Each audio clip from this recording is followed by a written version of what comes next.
Gagawa tayo ngayon ng banana chips. Magluluto tayo. Saging. Kailangan ganito, kulay green pa yung saging.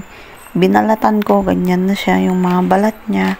Tapos, gagamit tayo ng ganyan, gadgad na ganyan. Gadgaran. Kailangan pino lang para crunchy. Tapos, yung mantika, pagka mainit na, ilagay na natin ng banana. Tapos, magiging chips na. Hello guys! Nagluto ako ng banana chips. Ayan, pato. Para siyang batso.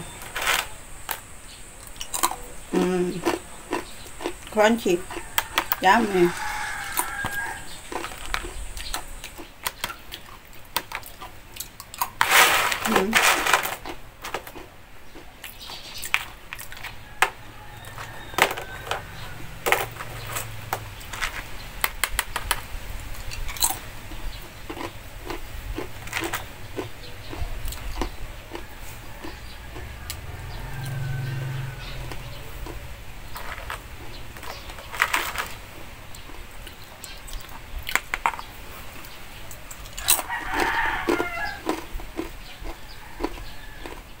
Sarap.